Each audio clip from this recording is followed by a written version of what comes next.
Olá pessoal, tudo bem? Então eu, Adalberto, Júlia, Natália e Vitória vamos estar falando um pouquinho dentro da disciplina de Fisiologia ministrada pelo professor Caio e Eduardo sobre a fisiologia do cortisol. Muito bem, o que é o cortisol? Então, o cortisol ele é um glicocorticoide derivado da síntese do colesterol, que pode influenciar o metabolismo de glicose, proteínas e de ácidos graxos. Sua classe pertencente é a classe dos esteroides. E onde ele é produzido? Ele é produzido principalmente na região do córtex, na zona fasciculada da glândula suprarrenal. Aqui, como podemos ver, percebemos a função e a interligação do cortisol com o famoso eixo hipotálamo-hipófise adrenal. Então, o ACTH ele vai controlar a secreção do cortisol pela glândula suprarrenal e a reposição de cortisol ela é iniciada quando o paciente tem uma deficiência de ACTH ou corticotrofina. A via de controle da secreção de cortisol é conhecida como eixo hipotálamo-hipófise suprarrenal, que inicia-se com a liberação do hormônio liberador de corticotrofina, CRH, que é secretado no sistema hipotálamo-hipófise e é transportado até a adeno-hipófise, que estimula a secreção do ACTH, onde, por sua vez, ele irá atuar no córtex da glândula suprarrenal para promover a síntese e a liberação do cortisol, que atua como um sistema de retroalimentação negativa, inibindo a secreção do ACTH ou do CRH. A secreção de cortisol é contínua e possui um forte ritmo diurno, que nós vamos ver em breve. O pico da secreção geralmente ocorre pela manhã e diminui durante a noite e também aumenta em situações de estresse. Então, falando um pouco sobre a etiologia e a sua contextualização, o cortisol ele inibe a utilização da glicose pelas células e estimula o armazenamento de glicogênio por estimular a enzima glicogênio sintase, causa assim uma hiperglicemia que pode levar à glicosúria por ultrapassar o limiar renal. O aumento da glicemia obedece ao estímulo da gliconeogênese pela ativação de enzimas desta via, o piruvato carboxilase e a fosfoenolpiruvato carboxiquinase. O cortisol ele causa um aumento do catabolismo proteico, degradando ele assim, e levando a um aumento de nitrogênio urinário. Ocorre um aumento de aminoácidos séricos com maior degradação dos mesmos, elevando a concentração também de ureia plasmática. O anabolismo proteico é inibido com depressão de crescimento. Baixos níveis de cortisol no fígado têm um efeito de aumento de síntese proteica e redução da lise, com aumento de concentração de proteínas plasmáticas. Já no metabolismo de lipídios, o cortisol estimula a lipólise, facilitando a ação dos hormônios ativadores da lipase, como o glucagon, a adrenalina e o GH. Ocorre a oxidação de ácidos graxos e, portanto, o aumento da acetil-CoA, que é uma ativadora da enzima piruvato carboxilase, levando à gliconeogênese.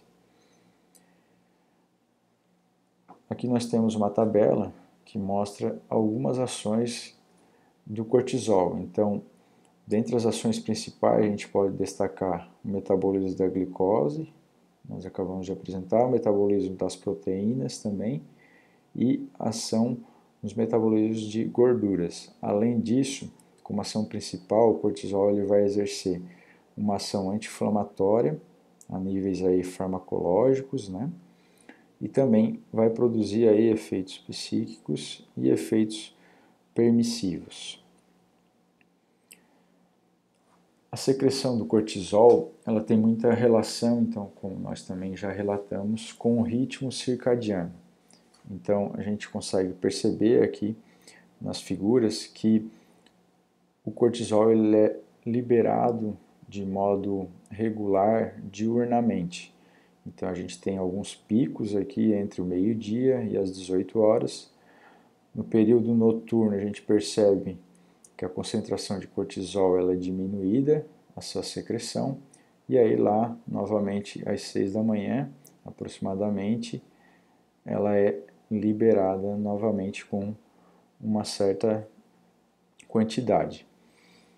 Aqui nessa imagem também a gente percebe então as influências diretas aí dessa ligação, dessa secreção, de cortisol, correlacionando aí o ritmo circadiano e o estresse.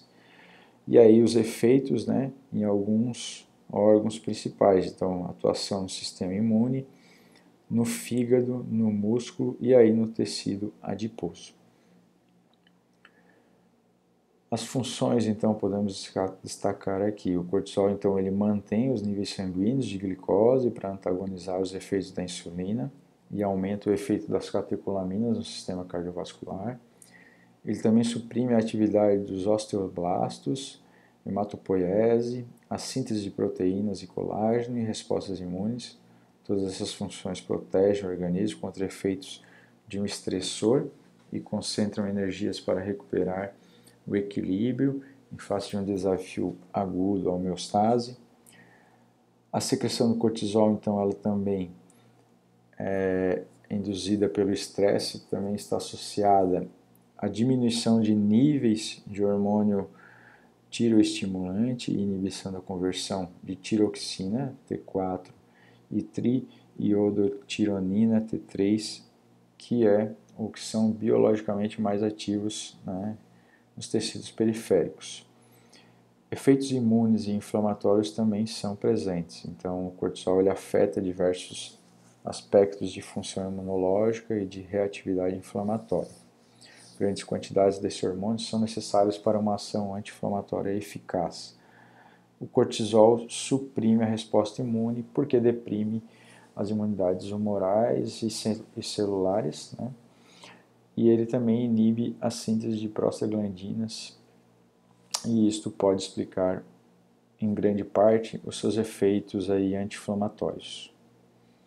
Aqui, então, a gente também tem um quadro que mostra essas ações principais, então, ações do cortisol anti-inflamatórias, imunossupressivas, aumento de mobilização de aminoácidos do tecido esquelético e muscular, aumento de gliconeogênese, glicogênese, estoque de glicogênio e atividade de glicose, aumento da mobilização de glicerol e ácidos graxos, aumento da lipólise ainda em células adiposas, e aí a resposta ao estresse como uma manutenção de tônus vascular. Agora falando também de algumas doenças e seus mecanismos correlacionados ao cortisol, a gente pode dizer também que o cortisol, então, ele é essencial à vida, visto o que a gente apresentou até agora. E aí as disfunções do cortisol elas vão resultar do excesso ou da falta desse hormônio. Podemos destacar aqui como uma das doenças, então, o hipercortisolismo, que é o excesso, né, de cortisol no corpo, um tumor suprarrenal que secreta o cortisol de modo autônomo. Esses tumores, então, eles não estão sob controle da ACTH hipofisário, e essa condição é um exemplo dessa doença primária. Um tumor na hipófise, que secreta o ACTH de modo autônomo, o excesso de ACTH leva à hipersecreção, então, do cortisol pela glândula suprarrenal, gerando aí o hipercortisolismo secundário. O tumor ele não responde à retroalimentação negativa, que a gente já tinha comentado anteriormente, e aí essa doença ela também vai ser chamada de doença de Cushing. Aqui a gente pode ver uma figura de um paciente, né, com a doença de Cushing, Então é bem característico, né, essa face de lua cheia, chamada de face de lua cheia, com as bochechas vermelhas, são bem típicas, né? E também a gordura abdominal aí, com estrias bem visíveis, depositadas aí na região do tronco, nos pacientes com a síndrome de Cushing. Além do hiper, a gente pode ter o hipocortisolismo, que está ligado então com a disfunção aí na produção de cortisol. A insuficiência da suprarrenal, que também aí é chamada de doença de Addison, é gerada uma hipossecreção de todos os hormônios esteroides suprarrenais, geralmente resultante da secreção autoimune do córtex da medula da glândula suprarrenal. As deficiências hereditárias das enzimas necessárias para a síntese de esteroides suprarrenais levam a síndromes relacionadas coletivamente conhecidas como hiperplasia suprarrenal congênita. Aqui a gente também percebe algumas alterações de mucosa, de tecido, nos pacientes com essa doença de Addison, que estão relacionadas aí à hipersecreção ou à hipossecreção de cortisol. Outra doença correlacionada aí com a secreção de cortisol é a depressão. Então, na população, os níveis de cortisol geralmente se mantêm estáveis a partir do final da tarde até algumas horas antes de amanhecer, quando começam a subir. E em pessoas com depressão, os níveis de cortisol eles fazem picos irregulares dessa concentração ao longo das 24 horas. Então, vão ter liberações ali em momentos até mesmo noturnos, que não são habituais. Os níveis de cortisol eles voltam ao padrão normal com a resolução do quadro depressivo. Então, fazendo aí tratamento para essa depressão, os níveis de cortisol eles também são normalizados. E a hipoglicemia é uma outra doença que tem relação com o cortisol. O efeito metabólico mais importante do cortisol é seu efeito protetor contra a hipoglicemia. Então, quando os níveis sanguíneos de glicose diminuem, a resposta normal é a secreção de glucagon pancreático, que promove a gliconeogênese e a quebra de glicogênio. Na ausência do cortisol, o glucagon é incapaz de responder adequadamente a um desafio hipoglicêmico. Como o cortisol é necessário para a plena atividade do glucagon e das catecolaminas, disse que ele tem um efeito permissivo em relação a esses hormônios. E aí aqui a gente também tem um quadro correlacionando aí alguns sinais e sintomas com o cortisol, além do que a gente já falou. Então, o cortisol ele pode ter aí efeitos na pressão sanguínea ou aumento de absorção de açúcar, efeitos digestivos, efeitos imunológicos, efeitos também na memória e na atenção, diminuição aí da sensibilidade para a dor e aí efeitos cardiovasculares também que podem estar correlacionados aí com a hipo ou a hipersecreção de cortisol. E aí como a gente vai fazer essa avaliação, né, diagnóstica para visualizar essas alterações? Então, normalmente se inicia aí um diagnóstico com uma avaliação clínica realizada pelo médico, né, baseada nos sinais e sintomas do paciente que o paciente está apresentando, seguida de uma análise laboratorial, né? Então, primeiramente através de dosagens que podem ser salivares, urinárias ou séricas aí de sangue de cortisol, em amostras que podem também ser coletadas aí em diferentes horários para se observar algumas alterações diferentes a nível de ciclo circadiano. E segundamente pode-se fazer aí dosagens de ACTH e até mesmo de cortisol após o uso de doses maiores de dexametasona.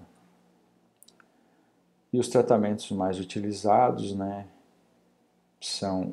podem ser cirúrgico, com a ressecção transesfenoidal de um adenoma hipofisário.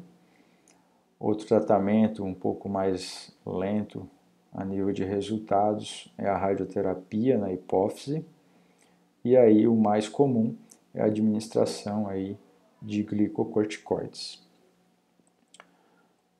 Bom, gente, acho que era isso sobre a fisiologia do cortisol. Agradecemos a atenção de todos. Um grande abraço.